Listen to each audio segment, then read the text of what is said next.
Hello, I hope you are doing great. Today, we are going to learn how you can create or execute .NET automated tests in GitHub Actions. Now, before we continue, please remember to visit fairplaytube.pdi.com, click the Buy Me a Coffee icon, and select a donation of your preference. This will help us keep the videos and products free for you. Additionally, you can expand the arrow in here and you can visit the sponsors page. In here, you will be able to sponsor some of the projects we have in here, and you can choose a specific amount, right? $5 amount, and you can choose other higher amounts, which will give you access to those specific repositories. You can also be a one-time sponsor in here, right? And for $10, you will get a shootout on Twitter. And for $200, you will get a 1 hour pair programming session. Okay. Now, let's continue. So, let's go to the code and see what we have in here. This project is a class library project. This basically is a wrapper to facilitate the consumption of the Azure Maps APIs, right? So it has a couple of methods like get daily forecast async, get search address reverse, get search POI async, right? And a couple of those. And then we have this project, which is the automated test project. Now, in here we have a class that basically retrieves or executes those methods and validates that they are executing and that the results are not null. That's the test for now. This one validates that the result we get is the Niagara River Parkway, right? And then in here we search for McDonald's, Miami, Florida, and US, right? And we just validate that this is not null, right? This is just a method to facilitate the construction of the required classes. Now you will see that this class has a test-based class because we are reading information or data or configuration from configuration files. In this case, we are actually using the secrets, right? So you do right-click on the project, you do manage user secrets, and it will take you to the secrets.json where you will have the specific configuration for things like the Azure Maps configuration, right?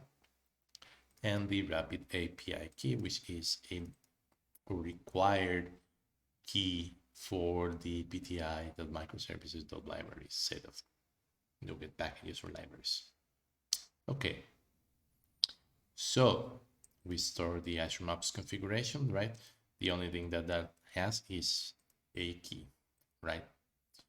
So when you have that set on your secrets.json or in your every file that you have enabled in the configuration builder in here, for example, I have the add user secrets and environment variables, right? Those are the only ones I care at the moment. And since this is a public project and those secrets are private, the repository must not have any public information of the actual secrets to execute those services, right? So as you can see, there is no secrets in the repository. Okay, so that's one of the best practices that you need to follow when you create public repositories or public libraries. Actually, it should be done in all libraries, right? But sometimes when the project is private, you usually can't put it just in the app settings, and it won't really be that dangerous, right? But when you are dealing with keys or services that can incur in a cost or an economic cost when you use them, you have to be as secure as you can, right?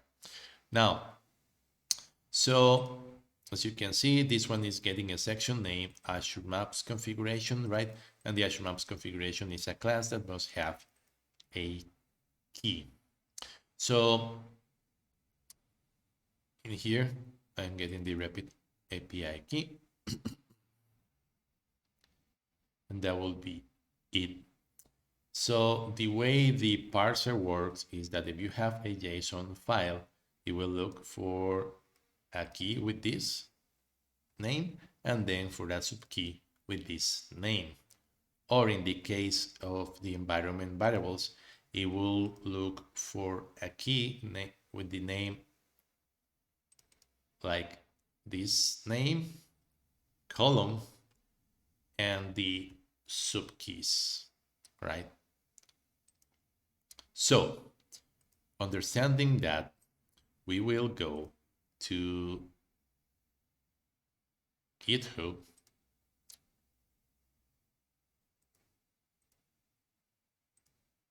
in a second. And you will see that in here we have these secrets, right? And you can add repository secrets in here. Remember, in the settings of the project, you go to the actions, right? And then you add new repository secret. You put whatever name you want to put in there, right? In this case, I have Azure Maps Configuration _ key and Rapid API key. They are already inserted in there. When I have this created in here, this means I am able to retrieve or use that from the GitHub Actions workflows.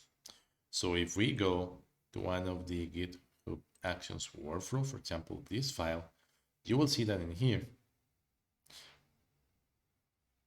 I have this line, run test, and we execute .NET test. We pass the project location, which is an environment variable named test project, which is here. Then we pass this -e, and we pass the environment variable fully qualified name. I'm not sure if it's named fully qualified, but yeah, the complete name, right? As it will expect it. And the value will be the value retrieved from the secrets, you see, Azure Maps configuration key. And we do the same for the Rapid API key. And then this will execute the tests, and you will see that that one actually worked and executed the test. You will see in here, for example, you will see the lines being executed, the Azure Maps key, it was passed. Of course, the value is not printed in here for security purposes.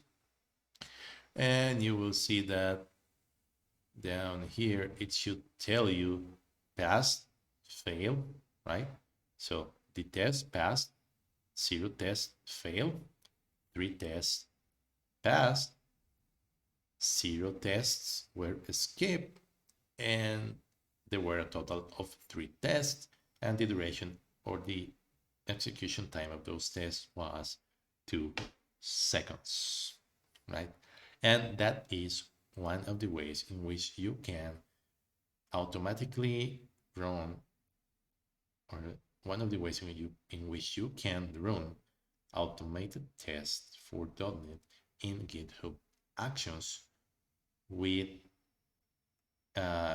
configuration required, right? You use the GitHub environment variables, you pass them to, or read them in the workflow, and you pass them to the .NET Test command line as environment variables, and that's it. You have you can run tests as easily as you can. Thank you very much. Have a great day.